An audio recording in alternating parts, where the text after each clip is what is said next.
여러분들이 가격을 한 번도 본 적이 없는 것들, 이런 것들이 가성비 치료일 가능성이 굉장히 많습니다. 아니면 심지어 20대인데도 수가 있어요. 같은 거 굉장히 자주 오거든요. 일단 잇몸 치료는요, 건강보험에 적용을 받기 때문에 가격이 저렴합니다. 가격이 저렴한데도 불구하고 효과가 좋기 때문에 나중에 임플란트라든지 이렇게 큰 치료로 번지는 거를 막아줄 수 있는 치료가 될 수가 있어요.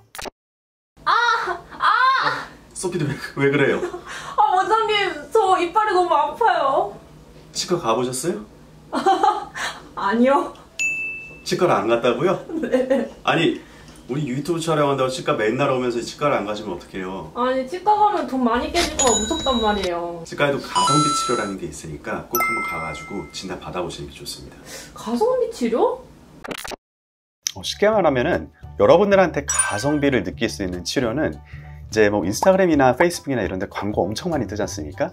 광고에서 많이 안 보이는 것들, 그 다음에 여러분들이 가격을 한 번도 본 적이 없는 것들, 이런 것들이 가성비 치료일 가능성이 굉장히 많습니다. 그 중에서도 잇몸이랑 관련된 스케일링, 그리고 잇몸 치료, 이 두 가지가 정말 가성비 최고 왕이라고 할 수가 있겠습니다. 쉽게 말해서 잇몸 치료는 대청소라고 보면 됩니다. 우리가 집을 맨날 청소를 하지만 가끔은 날 잡아가지고 침구도 털고 그 다음에 소파 밑도 깨끗하게 닦고 이런 대청소를 하지 않습니까? 우리의 잇몸과 치아도 이런 대청소가 가끔씩은 한번 필요합니다.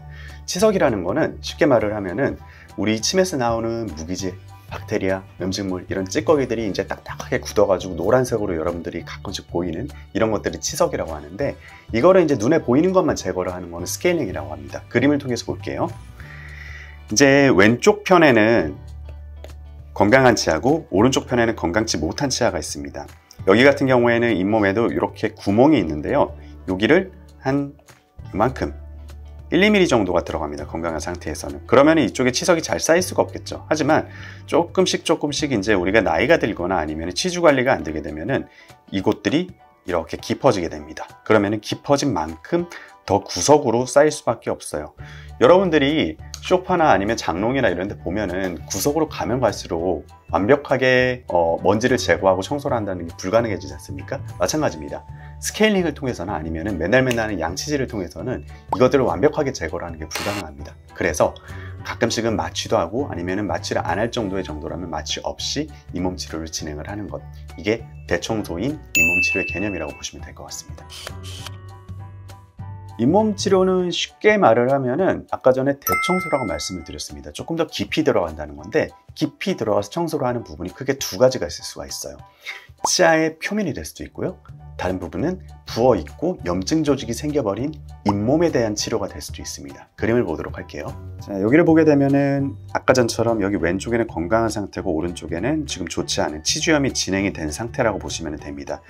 이제 치주염이 진행이 되면은 뼈랑 잇몸이 이제 녹아서 내려가기 때문에 이쪽 깊숙한 곳까지 치석들이 이제 쌓이게 되는 거죠. 그렇게 되면은 이 표면을 깨끗하게 청소를 해주는 거, 이거를 치근 활택술이라고 하고요. 잇몸, 부은 잇몸의 염증 조직이라든지 이런 것들을 깨끗하게 소파를 해주는 거를 잇몸 소파술, 치주 소파술이라고 하게 됩니다.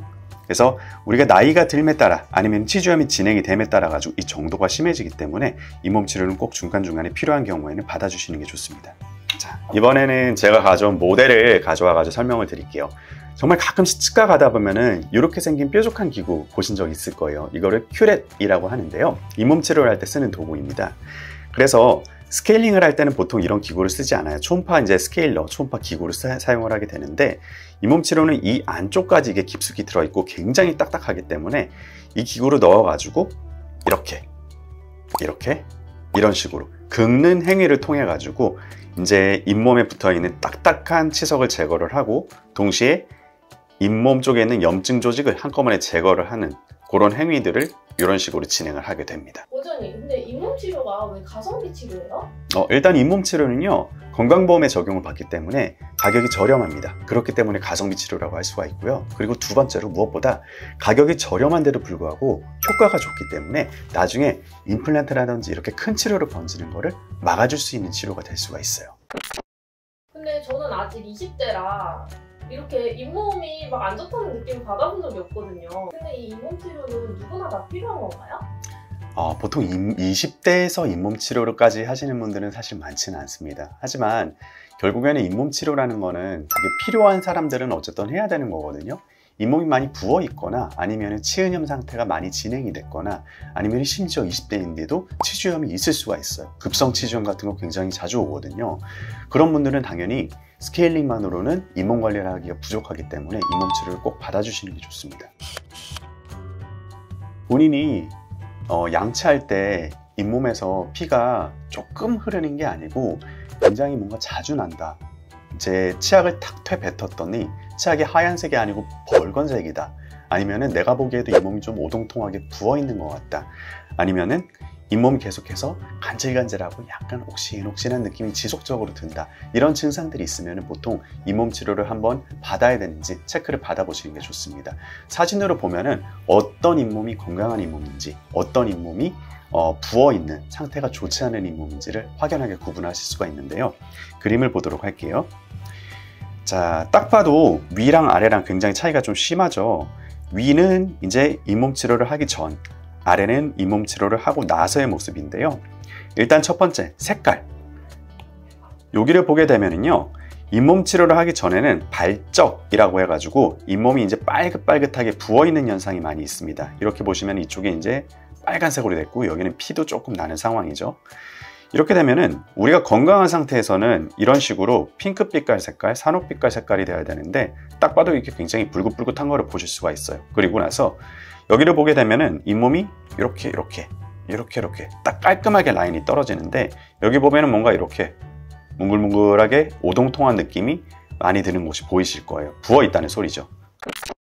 그래서 다시 한번 정리를 하면은 뭔가 내 잇몸의 색깔이 빨긋빨긋하거나 오동통하게 부어 있는 것 같다. 그럼 잇몸 부어 있는 거거든요. 처음에는 잇몸만 붓습니다. 이거를 치은염이라고 합니다. 하지만 잇몸이 부어 있는 치은염이 계속해서 장시간 지속이 되게 되면은 이게 뼈까지 녹이는 굉장히 무서운 치주염으로 발전을 하게 됩니다. 그래서 이런 것들을 미리 사전에 예방을 하고, 그리고 치주염이 이미 진행이 됐다면은 이 진행이 되는 속도를 최대한 늦출 수 있기 위해서 하는 치료가 잇몸 치료라고 보시면 됩니다. 스케일링은 보통 1년에 한 번씩 받으라고 하잖아요. 잇몸 치료는 얼마나 자주 받아야 될까요? 보통 이게 사실은 환자의 몸 상태라든지 아니면 평소에 얼마나 이제 양치 관리를 잘하는지에 따라 가지고 주기가 좀 많이 상이해집니다. 관리를 잘 하시는 분들은 잇몸 치료를 그냥 부분적으로만 2년에 한 번씩 그렇게 받아주셔도 괜찮습니다만, 관리가 좀 잘 안 되는 분들 같은 경우에는 저희는 6개월 단위로 오셔가지고 스케일링 받으시고 그 다음 6개월 후에는 스케일링과 더불어가지고 잇몸 치료를 꼭 필요한 부분만이라도 받으시라고 권유를 드립니다. 그래서 결국에는 이 스케줄이 어떻게 짜이느냐, 기간이 얼마나 이제 달라지느냐는 환자의 상태랑 잇몸의 상태에 따라서 달라질 것 같아요. 일단은 사람들이 제일 잘못된 행동을 하는 것들, 뭔가 내가 양치를 하는데 너무 아프고 피가 나요. 그럼 무서워가지고 그쪽을 오히려 안 건들게 됩니다. 하지만 피가 나는 곳일수록 더 확실하게, 잇몸이 부어있는 뜻이라기 때문에 더 확실하게 관리를 해주셔야 됩니다. 그쪽을 꼼꼼하게 양치를 한 다음에 약간 돌돌돌돌, 저희가 저번에 올바른 양치법 배웠지 않습니까? 마사지 하듯이 잇몸 부위를 마사지를 해주고 그 다음에 그쪽을 치간 칫솔이라든지 치실, 부가적인 이제 치구 용도를 사용을 해가지고 꼭 관리를 더 잘 해주셔야 됩니다. 올바른 양치법에 대한 영상은 지난번 영상을 참고를 꼭 해주세요. 잇몸 치료는 말씀드린 것처럼 스케일링 이후에 잇몸이 많이 안 좋으신 분들이 대청소를 받는 개념의 치료라고 보시면 되고, 마찬가지로 스케일링처럼 이제 건강보험에 적용을 받을 수가 있습니다. 여러분들이 열심히 내시는 세금 이거 꼭 잘 이용하셔가지고 잇몸 치료 받아가지고 치아도 살리고 그 다음에 잇몸도 건강하게 쓸 수 있도록 잇몸 치료가 필요한 경우라면은 반드시 이제 치과에 가가지고 검진을 받아보시고 적극적으로 스케일링뿐만이 아니고 잇몸 치료를 받으셔가지고 잘 관리를 하셨으면 좋겠습니다.